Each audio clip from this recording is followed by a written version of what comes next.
Hebreos capítulo 10, versículo 35 hasta el versículo 39. Vamos a leer sobre estos versículos. Hebreos capítulo 10, versículo 35, voy a leer.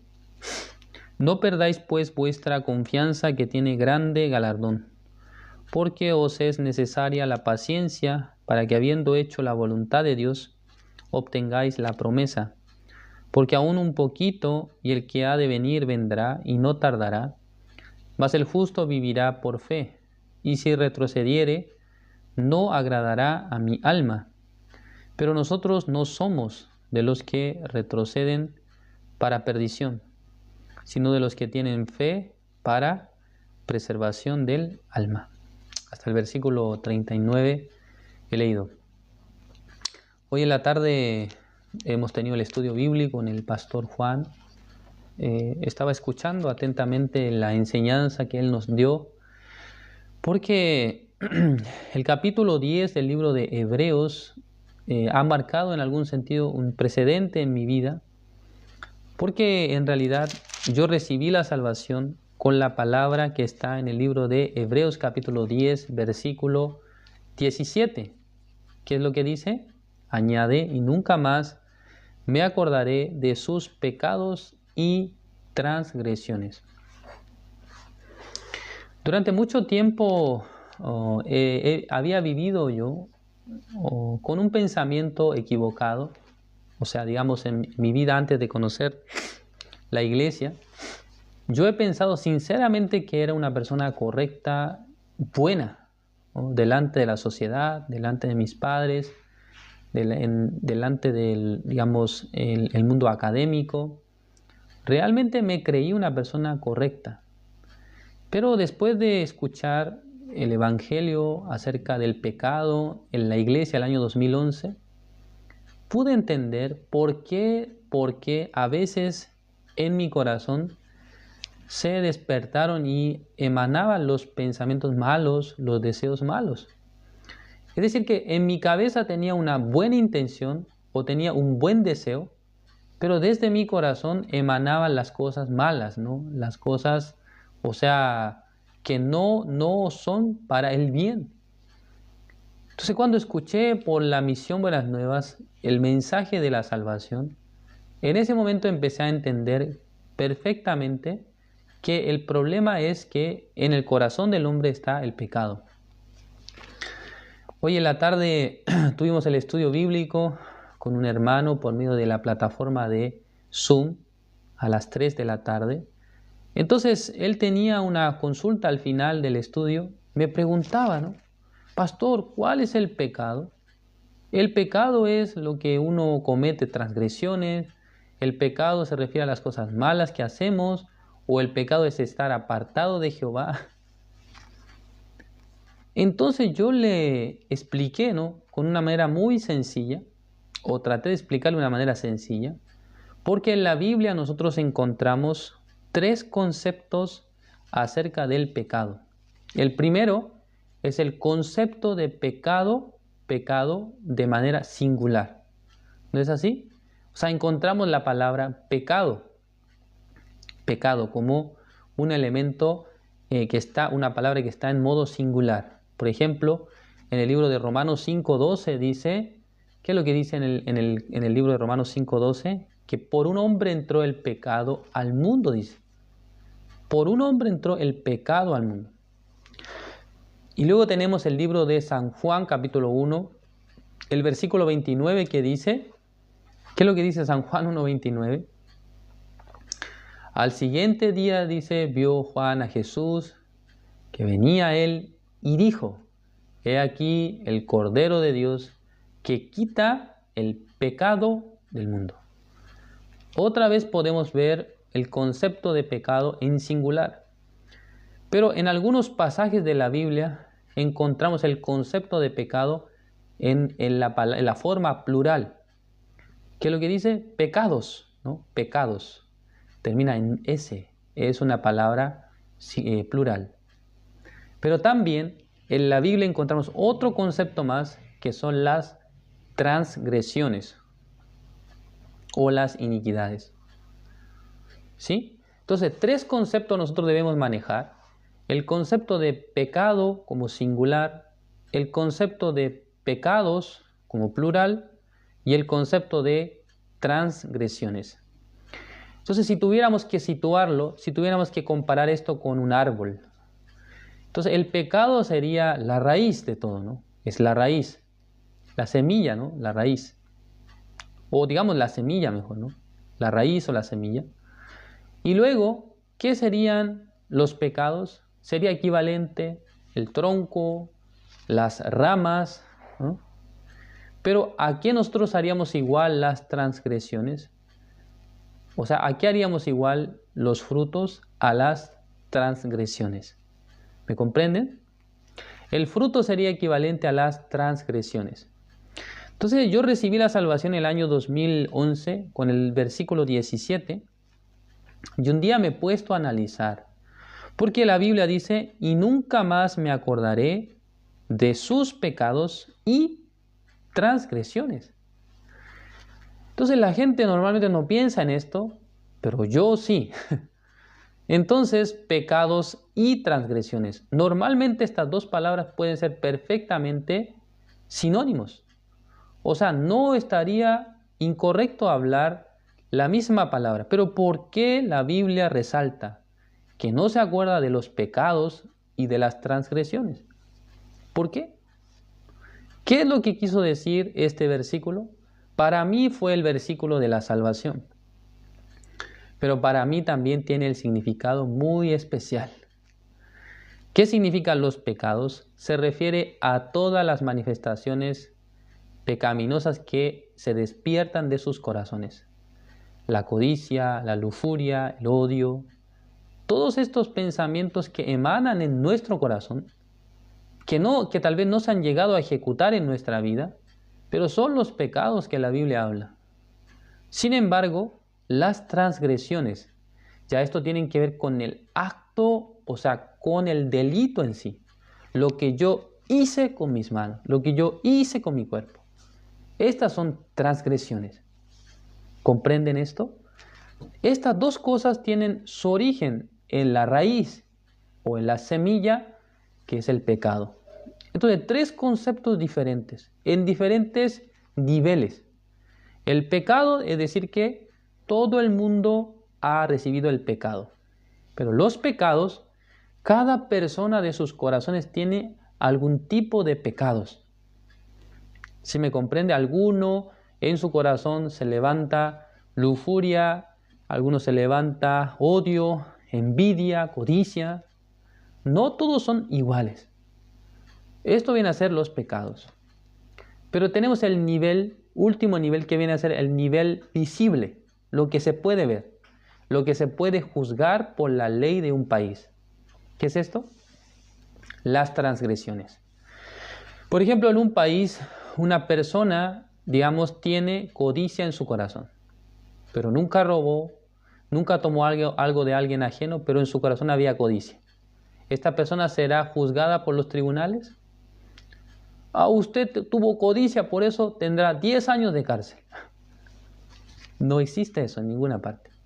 Pero si esta codicia le llevó a cometer un delito, digamos, le llegó a cometer, o sea, un asesinato, le hizo robar, esa transgresión sí puede ser juzgada por la ley humana, por los tribunales de justicia. ¿No es así? Tres niveles distintos de los conceptos del pecado. El pecado como el origen del pecado, es decir, la separación entre Dios y los hombres. El separarme de Dios, eso es el pecado.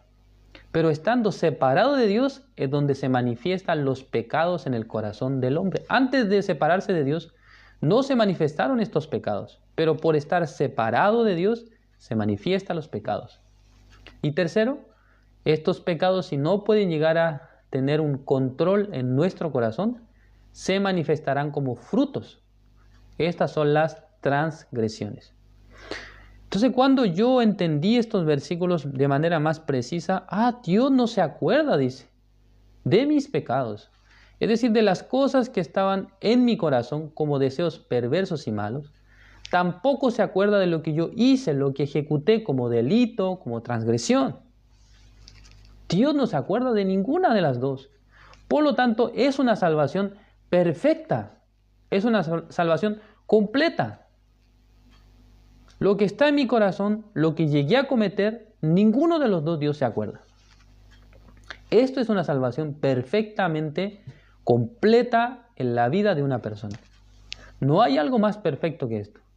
No solamente olvidarse de lo que hizo, sino hasta de lo que pensaba hacer, de lo que estaba en su corazón. Como un proyecto de pecado, también Dios se olvida. Esto es grandioso. Esta palabra está, en un nivel que si una persona entendiera así, simplemente, recibirá la salvación rápidamente. No tendría ni un problema para recibir la salvación, porque tanto lo que está en mi corazón como lo que yo un día ejecuté con mi cuerpo, también el Señor pagó y por eso soy justo, por eso soy limpio, por eso somos santos. Porque hay el pago de Dios, hay también la promesa que dice que no se acuerda de nuestros pecados. ¿Entienden ustedes, hermanos? ¿Entienden? Yo habitualmente cuando veo la Biblia, hay muchos versículos que me intrigan bastante. Porque a veces los entiendo, pero a veces en el detalle no los entiendo. Entonces, cuando busco en el detalle, puedo ver un poco más profundo lo que realmente el texto quiso decirme. Entonces, yo a veces hago estas cosas, ¿no? Me pongo a pensar. En una ocasión, el pastor nos dijo que preguntáramos sobre la Biblia, sobre una palabra, que decía que, ustedes saben, hermanos, que cuando se hace la imposición de mano, en el libro de Levítico capítulo 4, cuando una persona peca y tiene que traspasar el pecado, digamos, al animal, ¿ustedes saben cuántas manos se colocan? ¿Cuántas manos debe colocar en la cabeza del animal? Cuando una persona peca y tiene que pasar su pecado, ¿cuántas manos se ponen? ¿Alguien sabe? Según el texto bíblico, ya, vamos a buscar, ¿no? Para poder comparar, ¿sí? Vamos a buscar entonces el libro de Levítico capítulo 4. Ya, busquemos Levítico, el capítulo 4.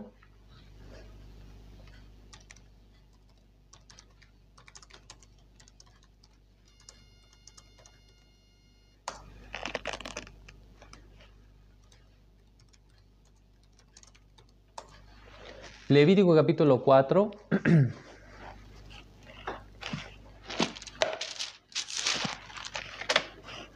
El versículo 20. A ver, ¿dónde está? El capítulo 4, el versículo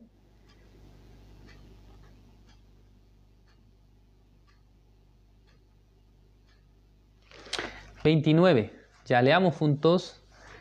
Levítico capítulo 4, versículo 29 dice: y pondrá su mano sobre la cabeza de la ofrenda de la expiación, dice. Ya, ¿cuántas manos tiene que poner? Una, dice, una mano. Es correcto, ¿no? Una mano por su pecado. Pero cuando nosotros leemos Levítico capítulo 16, ¿cuántas manos tiene que poner? ¿Cuántas manos tiene que poner? Levítico capítulo 16, busquemos el versículo. ¿Qué versículo es? Versículo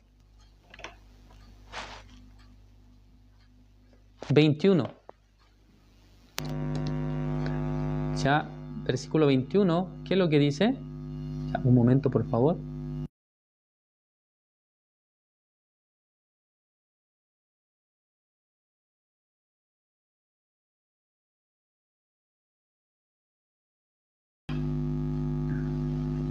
Ya, disculpen, un pequeño ajuste porque mi teléfono está quedando sin batería. Disculpen, va a salir un poco de ruido ahora. Disculpen. Entonces, ¿cuántas manos dice? 2 manos. Entonces yo pensé, ¿por qué pone una mano y luego pone 2 manos? ¿Qué pasa, no? 2 manos, ¿no? Es decir que, o sea, simbolizan, ¿no?, todos los pecados, todo el pecado, ¿no? Pareciera como que una mano, o sea, se refiere una parte, ¿no? Pero 2 manos, es decir que todos los pecados del pueblo de Israel, dice.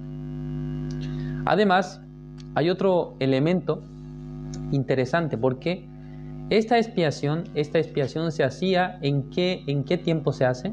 Dice que en el tiempo del mes séptimo, dice. El día 10 del séptimo mes. ¿Sí me comprenden? Ya el versículo donde sale eso es el libro de Levítico, capítulo 16, versículo 21. Dice, pondrá sus 2 manos. 2 manos, dice.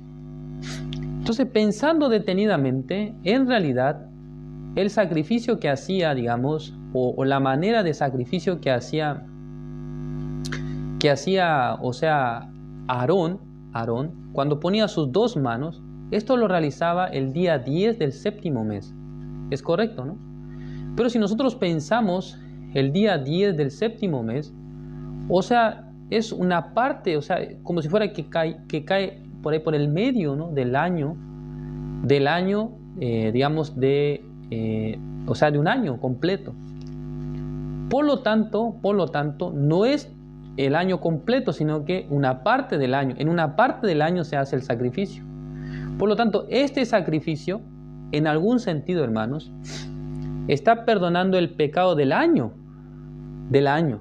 pero no se hace a fines del año, sino se hace en una parte del año.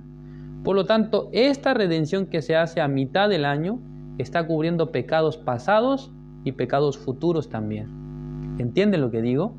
Pecados pasados y pecados futuros. Pero tiene el límite hasta un año. Entonces, este sistema de imposición de manos nos muestra que no solamente un pecado pasado, sino los pecados del año completo de los israelitas se cubrían. Por lo tanto, van a haber algunos pecados futuros que también se cubrirían. ¿Entienden lo que digo? Entonces, 2 manos se refiere el tiempo pasado, el tiempo futuro. ¿Yo por qué estoy meditando en estas cosas? Porque no es que por la casualidad se coloca una mano o 2 manos. Tiene un sentido espiritual.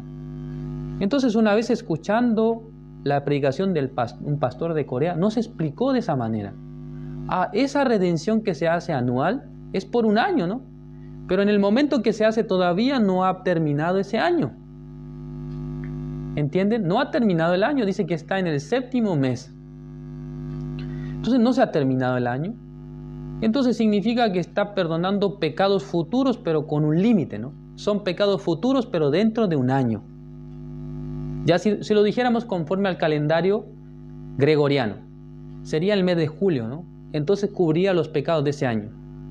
Los pecados del mes de enero hasta julio y de julio a diciembre. No sé si me comprenden esto. O sea, como esta forma el pastor nos explicó. A mí me cautivó en gran manera esta enseñanza. ¿Por qué razón? Veamos. En el libro de Isaías capítulo 40 aparece una palabra muy interesante. El versículo 1 y 2. Busquemos. El libro de Isaías capítulo 40, versículo 1 y 2 dice: Consolaos, consolaos, pueblo mío, dice vuestro Dios. Hablad al corazón de Jerusalén. Decidle a voces que su tiempo es ya cumplido, que su pecado es perdonado, que doble ha recibido de la mano de Jehová por todos sus pecados, dice. Doble ha recibido, doble. Hermanos, cuando ustedes pagan una cuenta de un restaurante, ustedes pagan lo justo, ¿no? ¿Cuánto costó? Bueno, fueron $20. Entonces imagínense sacando del bolsillo $40 y pagando 40. Uy, ¿por qué me paga 40? Estoy pagando $40 porque mañana también vengo a comer. Estoy adelantando el pago para mañana. $40, ¿no? Entonces acá dice que doble ha recibido de la mano de Jehová. ¿Qué significa?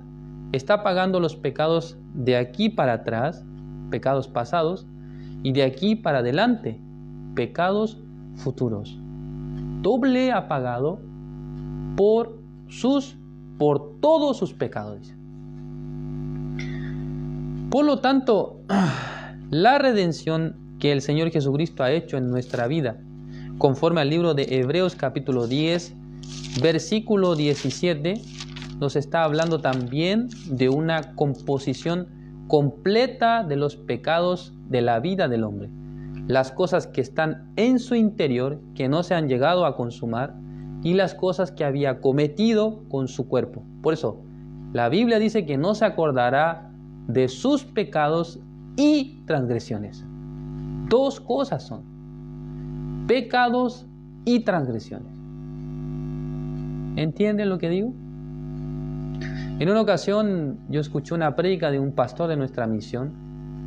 Creo que en Rusia había un ministro de nuestra misión dando el sermón, el estudio, el seminario. Estaba explicando, ¿no? Estaba explicando el evangelio. Pero dice que de repente, esto es una narración de un pastor, ¿no? Yo lo escuché en la escuela de teología que estuve estudiando el año pasado. Entonces dice que el pastor, había un hombre en el público que se levantó, entre el público, ¿no? Entre la gente asistente al seminario, y empezó a testificar, ¿no? Empezó a contar al pastor: pastor, usted dice que todos los pecados fueron perdonados. Mire, yo soy tal persona. Yo soy una persona que trabaja en la mafia rusa. Por mi mano, yo estoy al segundo al mando. Existe el jefe de los jefes y existo yo, en segundo lugar. Entonces, por mi mano, muchos pecados se han cometido, muchas maldades. Por lo tanto, yo he cometido pecados. Además, dentro de nuestra organización hay planes de ejecutar a otros en el futuro. Es decir, que ya he matado a algunos, ya he mandado a matar a algunos, ahora voy a matar, o estoy pensando en matar a otros al futuro. Ya, ¿también Jesús perdonó mis pecados? Así es que preguntó. Entonces el pastor desde el púlpito, ¿qué es lo que dijo? También Jesucristo perdonó sus pecados. Con esta frialdad, ¿no? ¿Ah? Con esta frialdad. Sí, también perdonó. Esta persona, escuchando esa palabra, dice que aceptó el evangelio, ¿no? Se ha convertido en cristiano. Y no solamente eso, se convirtió en un ministro de nuestra misión. Ya él falleció, ¿no? Según el relato que nos contaba el pastor en la clase. Pero era algo increíble, ¿no? Una persona que había cometido pecados, estaba pecando y tenía planes de pecar. En su corazón estaba todavía, digamos, la idea de cometer pecados, pero por medio de la obra de Jesús ya todos sus pecados fueron perdonados. ¿Entiende lo que digo? Entonces esta persona, creyendo en esto, creyendo en el evangelio de la salvación, se ha convertido en pastor. No voy a hablar detalles, no sé muy bien, esta persona tuvo que pagar la condena por los delitos que tuvo, pero esta persona finalmente fue ministro de nuestra misión. Se convirtió en un creyente, ¿no? En un ministro que anunciaba el evangelio a la gente. Imagínense tal tipo de caso, enseñar a otros acerca del pecado, o sea, uno que mintió, uno que robó, comparado con este hombre que era realmente uno malo, ¿no? Malo entre los malos. Podía realmente dar esperanza a mucha gente. Porque siendo tal persona, ¿cómo todo su pecado puede ser lavado? Está planeando en su corazón los pecados que va a cometer en el futuro, ¿no? Esta persona, ¿cómo puede ser perdonada? Pero fue perdonada, fue redimida por la sangre de Jesucristo. Entonces, Hebreos capítulo 10, versículo 17, y nunca más me acordaré de sus pecados. lo que está gestando en su corazón, maldades, perversidades, y de sus transgresiones, lo que ha cometido ya con su cuerpo. ¿Entienden lo que digo, no? Por lo tanto, la Biblia, hermanos, la Biblia es el libro que Dios sin duda ha dado a la humanidad. Porque no existe ninguna persona en este mundo que pueda perdonar hasta las cosas que se estaban gestando en el corazón de otra persona. Nosotros podemos llegar a perdonar algún error que alguien o alguna maldad que alguien hizo contra nosotros, pero no sobre el plan de su corazón donde había alguna perversidad, algún mal. Esas cosas no podemos llegar a perdonar ni tampoco olvidar porque no las conocemos tampoco. Pero Dios, que es todopoderoso, omnipotente, omnisciente, hasta los pensamientos que están en sus corazones, Él conoce bien. Él sabe exactamente qué es lo que hay en sus corazones. Por eso el Señor hoy les dice: yo no me acuerdo de lo que está dentro de tu corazón, maldades, tampoco lo que hiciste. Esto es la salvación perfecta. ¿Entienden, hermanos? Si ustedes han creído en este Evangelio, entonces ustedes deben glorificar al Señor, porque dentro nuestro también se gestaron y se gestan diariamente los deseos malos, perversos. Dios dice: no me acuerdo. Aunque tú te acuerdas, aunque tú recuerdas, pero yo no. Es la palabra de Jesús, es la palabra de Dios. Esto es algo increíble. Esto es algo sobrenatural. Más que otra cosa sobrenatural, esto, la redención, la salvación de todos sus pecados, es algo más grandioso, más excelente, más glorioso.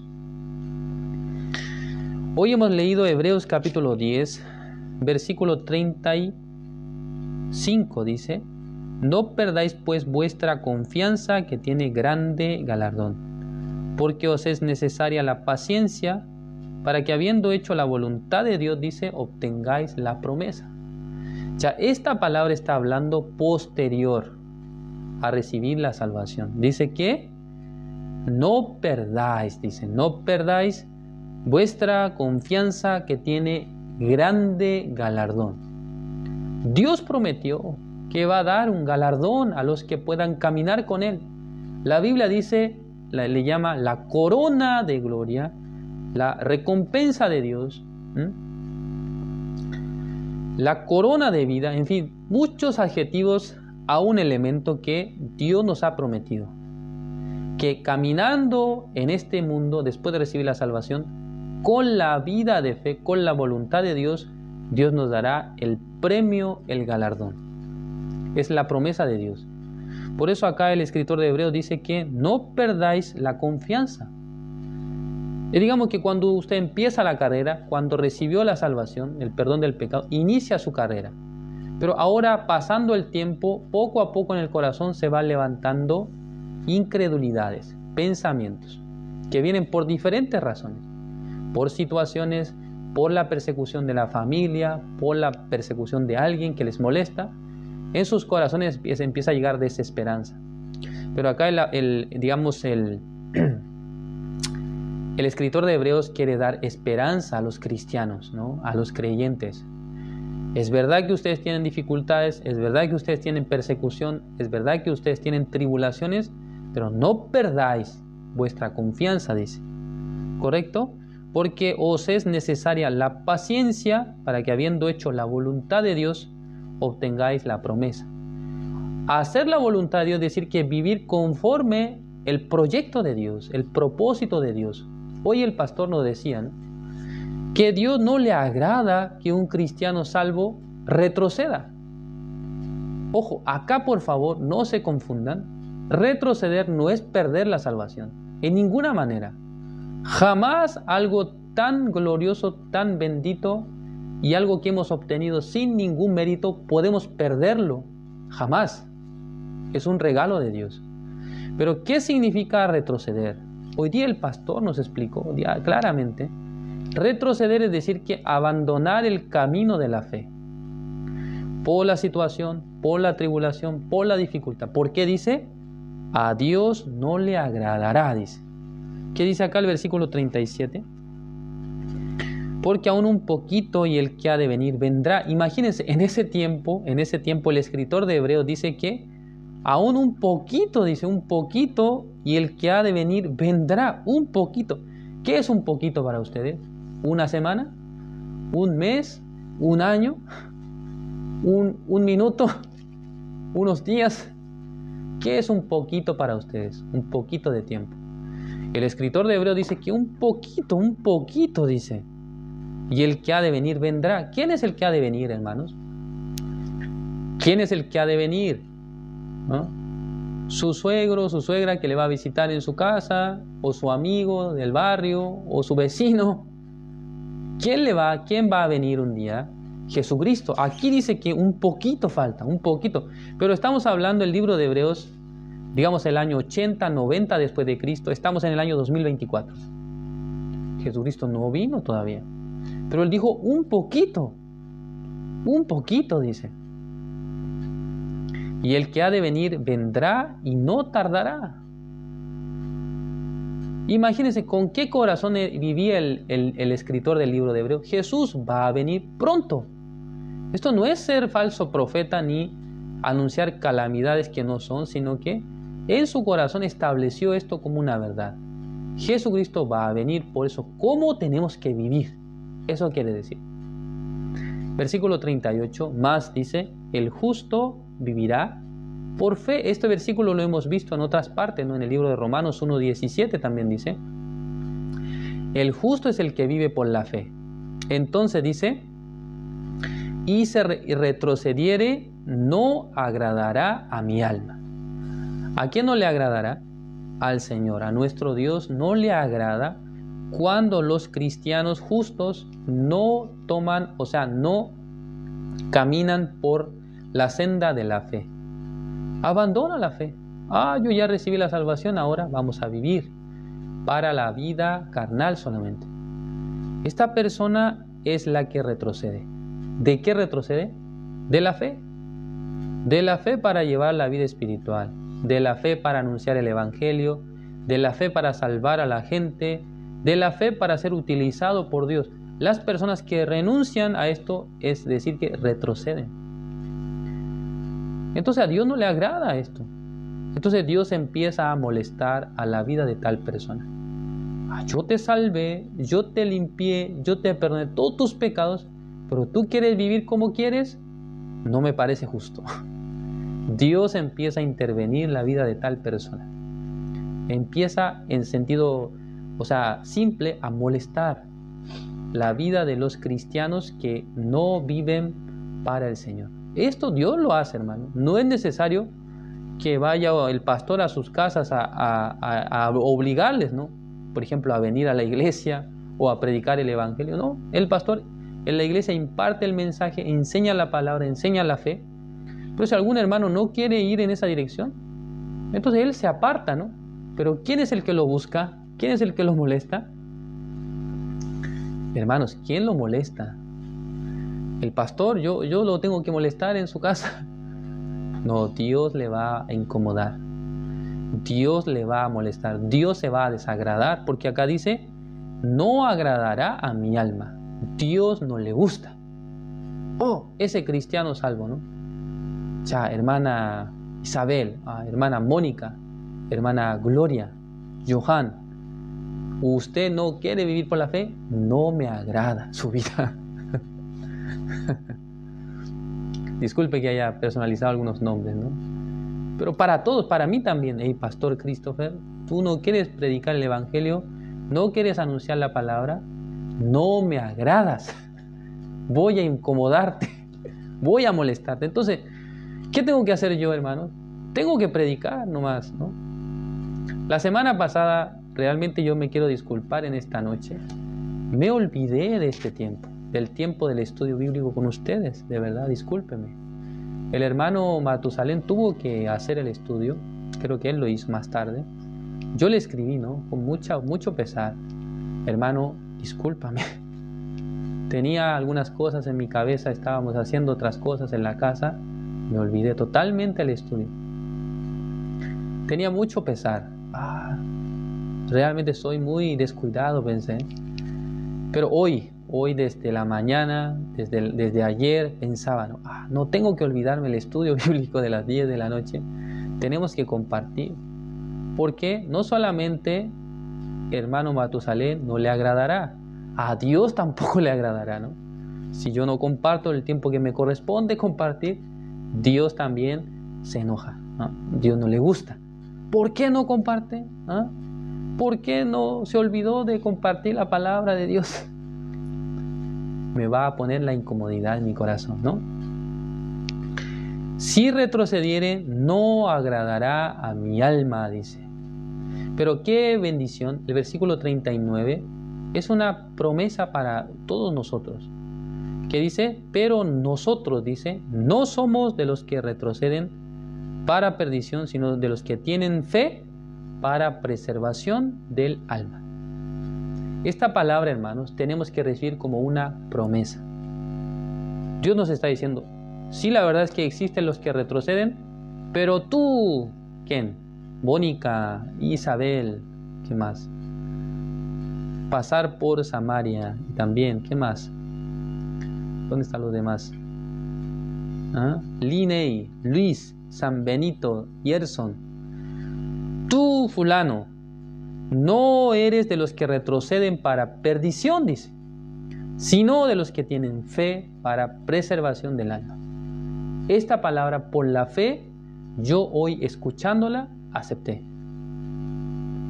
Soy de los que tienen fe para preservación del alma. Ustedes también. Tienen fe para preservar sus almas. Tienen la fe. Solamente que a veces Satanás nos engaña. No, tú no tienes fe. Tú no puedes predicar. Tú no puedes anunciar el evangelio. Tú no puedes vivir por la fe. Es el engaño de Satanás. Pero ante esta voz perversa, maligna, ustedes tienen que decir, no. En la Biblia dice que soy de los que tienen fe para preservación del alma. Así ustedes tienen que pelear contra Satanás. Se llama el contraataque contra Satanás. Satanás nos dice, tú no tienes fe, tú eres carnal, tú no puedes hacer nada. Ustedes tienen que responder, no, no es así. Yo soy el que tiene fe para preservación del alma. Satanás, fuera, no me molestes más. ¿Sí? Esa vida Dios quiere que nosotros llevemos. Es la vida que a Dios le agrada. Que nosotros usemos fe, que utilicemos la fe para vivir en este mundo, para anunciar el evangelio, para salvar las almas. Hermanos, ustedes y yo no somos tan distintos en el sentido de que tenemos 2 manos, 2 ojos, 2 orejas, una nariz, ¿no?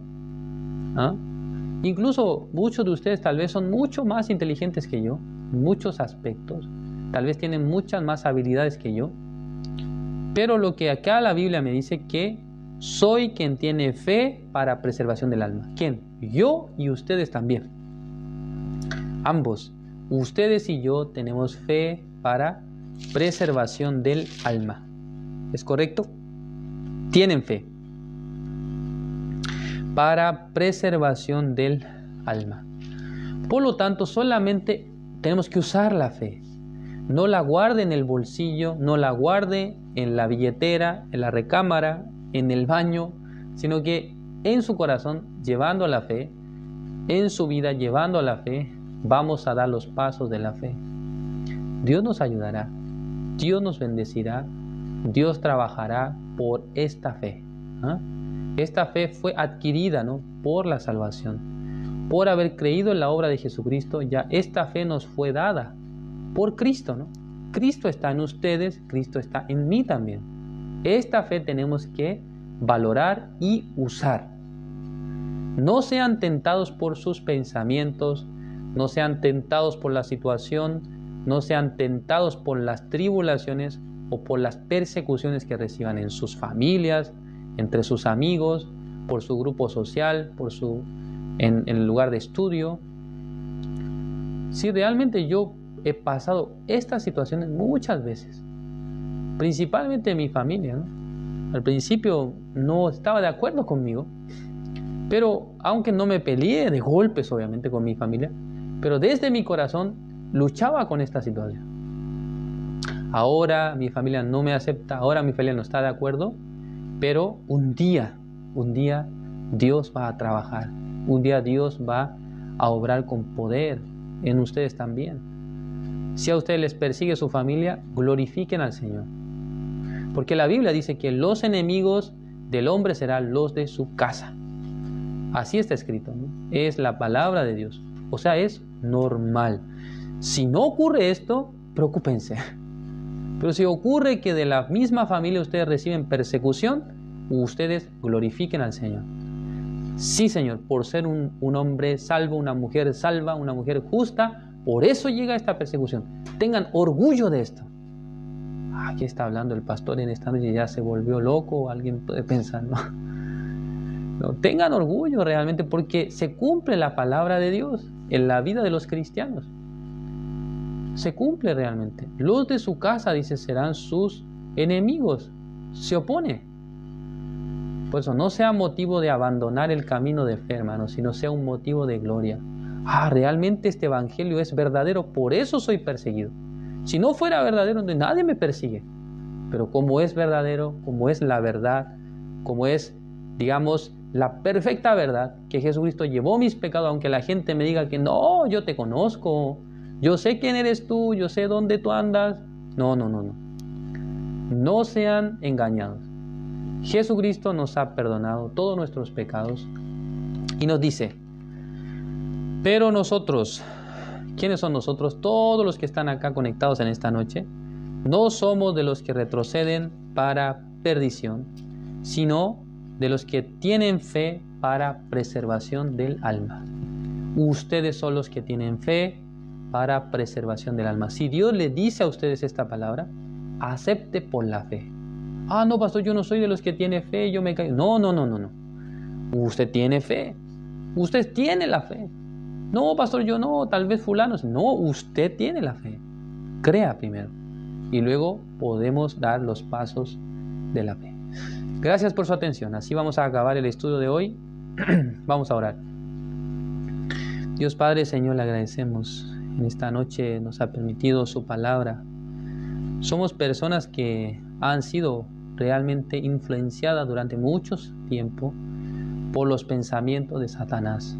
Pero la palabra de Dios, fuera de los pensamientos de Satanás, quiere darnos esperanza, quiere darnos el gozo, quiere darnos fuerza realmente.